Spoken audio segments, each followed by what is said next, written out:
The Florida Department of Transportation would like to welcome you to the public hearing for the Port St. Lucie Boulevard Project Development and Environment Study from Becker Road to Darwin Boulevard. This public hearing is being held relative to Financial Project Identification Number 431752-1-22-01, Federal Aid Project Number 8886-271-A, and Efficient Transportation Decision-Making, or ETDM Number 13802. The proposed improvement involves widening from a 2-lane undivided facility to 4 lanes divided with the addition of a sidewalk and bicycle lane on each side. The purpose of this public hearing is to share information with the general public about the proposed improvements, its conceptual design, all alternatives under study, and potential beneficial and adverse social, economic, and environmental impacts upon the community. This public hearing also serves as an official forum, providing an opportunity to the public to express their opinions and concerns regarding the project. Following this presentation, the floor will be open for public comments, and a verbatim transcript will be made of all oral proceedings. All written and oral materials presented by the public will be part of the public record for the project.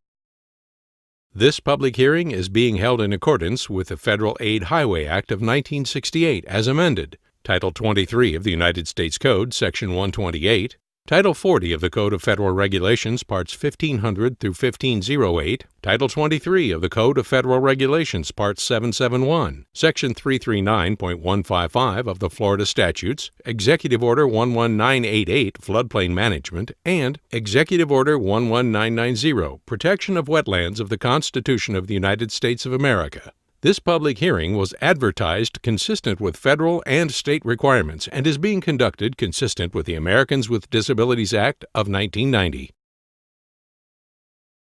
The hearing was advertised in the St. Lucie News Tribune, El Hispano, the Florida Administrative Register, through direct mailouts, in press releases, and on the project website. Public hearing documents have been on display since July 9, 2014 at the St. Lucie Transportation Planning Organization Office, Port St. Lucie City Hall, and on the project website. These documents will continue to be on display until August 11, 2014. Public participation at this hearing is encouraged and solicited without regard to race, color, national origin, age, sex, religion, disability, or family status. Persons wishing to express their concerns about Title VI may do so by contacting either the Florida Department of Transportation District 4 office or the Tallahassee office of the Florida Department of Transportation. This information is also provided in the project brochure and on a sign displayed at this hearing. There are 3 primary components to tonight's hearing. First, the open house, which occurred prior to this presentation, where you were invited to view the project displays and to speak directly with the project team and provide your comments in writing or to the court reporter. Second, this presentation, which will explain the project purpose and need, study alternatives, potential impacts, both beneficial and adverse, and proposed methods to mitigate adverse project impacts. And third, a formal comment period following this presentation where you will have the opportunity to provide oral statements at the microphone, or you may continue to provide your comments to the court reporter or in writing. The project proposes the widening of Port St. Lucie Boulevard from Becker Road to Darwin Boulevard from a 2-lane undivided facility to 4 lanes divided with the addition of bicycle and pedestrian facilities. There is 1 bridge crossing within the project limits over the E84 canal. The available right-of-way is 100 feet wide. This project is needed to address future traffic demands. By 2040, it is anticipated that the number of vehicles traveling along Port St. Lucie Boulevard will more than double, resulting in congestion on the existing roadway. There is also a need to address the lack of bicycle and pedestrian facilities. There are currently no sidewalks or bicycle lanes along the corridor. This project is identified within local plans, including the 2035 St. Lucie Long-Range Transportation Plan, St. Lucie Transportation Improvement Program, State Transportation Improvement Program, St. Lucie County Comprehensive Plan, and City of Port St. Lucie Comprehensive Plan. During this study, the no-build option and 2 build alternatives were evaluated. Under the no-build option, future traffic conditions for the surrounding roadway network are analyzed with the assumption that the proposed improvement is not in place. These traffic projections provide a benchmark for comparative purposes with the other build alternatives. The advantages of the no-build alternative include no additional impacts and no funding expended beyond that which is spent on this study. The no-build option is always identified as a viable option throughout the PD&E process. However, it does not relieve the increasing traffic demands in the area. It also does not meet the purpose and need of the project or accommodate bicyclists and pedestrians on this corridor. Build Alternative 1 includes 4 11-foot wide travel lanes, separated by an 18-foot wide raised median and 8-foot wide sidewalk on each side. A 4-foot wide separation is proposed between the roadway and sidewalk, and a 5-foot wide separation is proposed between the sidewalk and existing right-of-way. The estimated construction cost for Build Alternative 1 is $20.3 million. Build Alternative 2 includes 4 11-foot wide travel lanes, separated by an 18-foot wide raised median with an 8-foot wide sidewalk and a 4-foot wide bicycle lane on each side. A 5-foot wide separation is proposed between the back of sidewalk and existing right-of-way. The estimated construction cost for Build Alternative 2 is $21.3 million. The difference between the build alternatives is that Build Alternative 2 includes a separate bicycle lane on each side. For both alternatives, the proposed drainage system includes curb inlets to carry runoff from the roadway pavement to the adjacent canal system. The canal system ultimately connects to a series of ponds on the east side of the turnpike where water quality treatment is provided. To compensate for the additional runoff entering the canals, part of the canal system will be expanded. The City of Port St. Lucie currently owns 4 parcels, as shown on the slide, which are located adjacent to a canal and could be utilized to compensate for the project. Based on the drainage requirements for this project, only 1 parcel is needed. However, a final determination will be made during the design phase as to which parcels would be utilized. All state and regional regulatory criteria will be adhered to. For the parcels that are selected, the City of Port St. Lucie proposes to provide amenities. For both build alternatives, the addition of a raised median will limit where a left turn could be made to or from Port St. Lucie Boulevard. For example, at the intersection of McCoy Avenue, access is currently unrestricted and a left turn could be made from either McCoy Avenue or Port St. Lucie Boulevard. With the addition of a raised median, access from McCoy Avenue will be limited to right in and right out only. The locations where access will be limited to right in or right out include the following intersections listed on the slide. This information is also shown on the boards displayed here tonight. At some intersections, a directional median opening will be provided. This allows a left turn from Port St. Lucie Boulevard but does not allow a left turn from the connecting street. The locations where a directional median opening will be provided include the following intersections listed on the slide. This information is also shown on the boards displayed here tonight. To offset the impact of restricting left turns, the opportunity to make a U-turn will be provided at the intersections throughout the corridor. For both build alternatives, additional right-of-way will be required at the intersections of Parr Drive, Alcantara Boulevard, and Tunis Avenue to accommodate the proposed right turn lanes.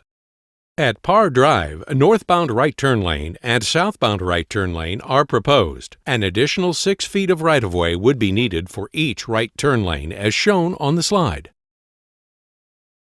A second option at Parr Drive is to shift the alignment along Port St. Lucie Boulevard to the west to avoid the need for right-of-way from the southeast quadrant of the intersection in order to minimize impacts to the existing commercial center known as Parr Center. Under this option, the need for right-of-way at Parr Drive would be limited to the west side of the intersection.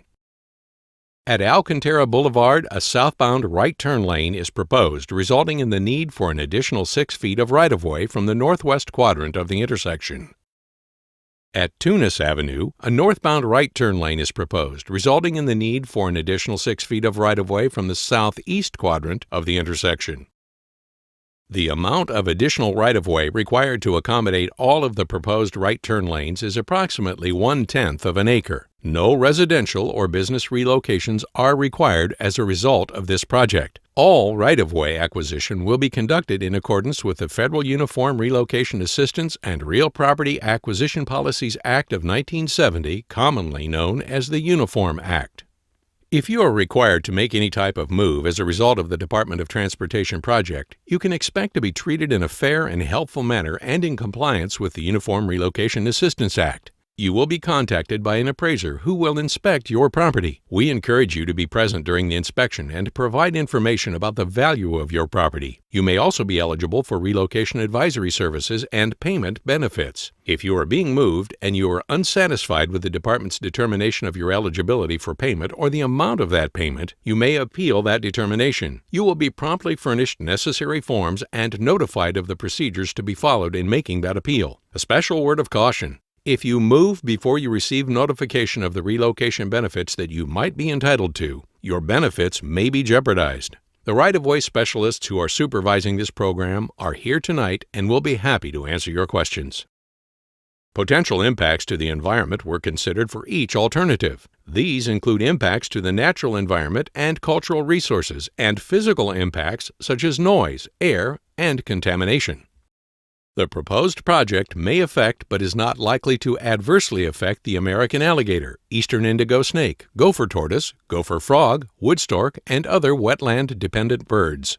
Gopher tortoise burrows were observed adjacent to the existing roadway. A comprehensive survey will be conducted during final design and prior to construction. If tortoises or burrows are found within proposed impact areas, then further coordination with the Florida Fish and Wildlife Conservation Commission will occur. No impacts to wetlands or floodplains will occur as a result of this project. An evaluation of potential archaeological or historic resources within the study area was conducted. No sites were identified, and the State Historic Preservation Officer concurred with these findings. Noise impacts were considered on this project. Federal Highway Administration criteria for noise abatement and cost reasonableness were used to identify residents impacted by noise and potential noise wall locations. After conducting a noise impact analysis, it was determined that there is a potential need for a noise wall along a multifamily property located on the east side of Port St. Lucie Boulevard and just south of Kohler Avenue, regardless of which build alternative is selected. When the project is in the design phase, surveys will be conducted to solicit additional input on the preference for a noise wall.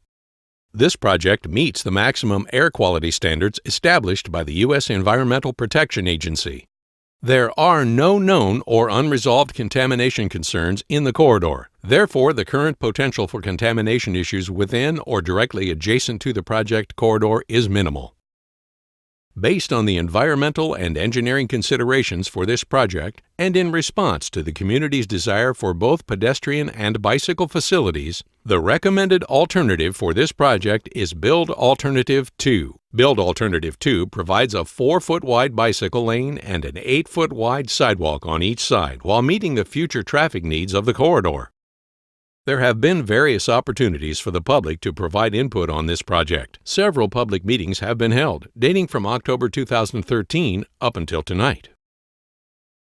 We welcome any oral or written comments you might have that will help us make this important decision. At the conclusion of this presentation, our personnel will distribute speaker cards to those in the audience who have not received one and would like to make a statement. A court reporter will record your statement, and a verbatim transcript will be made of all oral proceedings at this hearing. If you do not wish to speak at the microphone, you may present your comments in writing or directly to the court reporter at the comment table. Each method of submitting a comment carries equal weight. Written comments received or postmarked no later than 10 days following the date of this public hearing will become a part of the public record for this public hearing. All written comments should be mailed to the address shown on the slide or in your handout. The next step is to incorporate the comments received during this public hearing into our decision-making process. After the comment period closes and your comments have been considered, a decision will be made and the final study documents will be sent to the Federal Highway Administration for location and design concept acceptance. Funding for the design has been identified in the department's 5-year work program if a build alternative is selected. This concludes our presentation. We will now offer you the opportunity to make a public statement.